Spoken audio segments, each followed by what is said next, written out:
or so, she thought. One night, around 3 a.m., she noticed a smudge in the far corner of the ceiling. It looked like a patch of damp mold, dark and oily.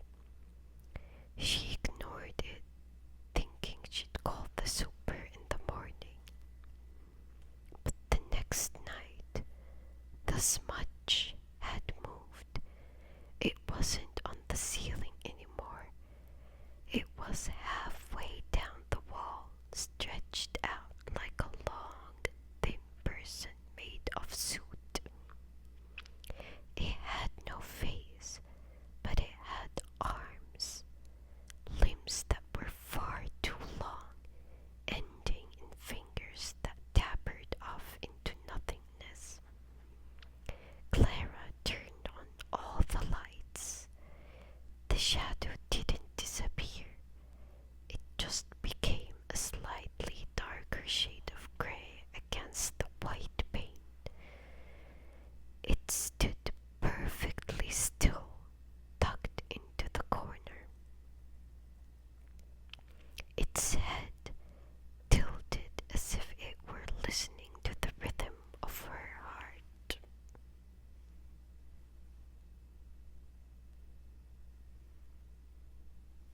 Chapter 2: The Sound of Sand. Clara stopped sleeping. She stayed in her bed, wrapped in her duvet, watching the corner. On the third night, she heard it, a sound like dry sand being poured onto a hardwood floor.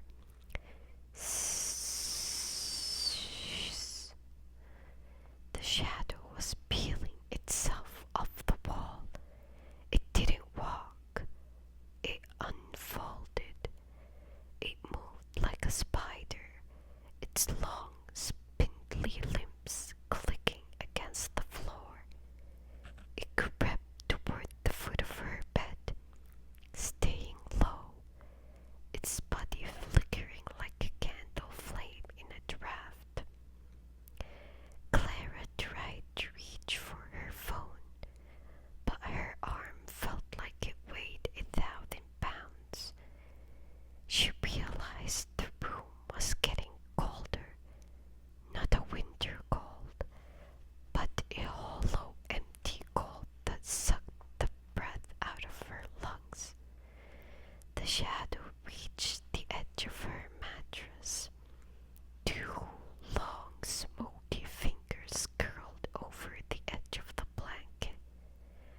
It pulled itself up, and Clara saw that it wasn't a shadow at all. It was a hole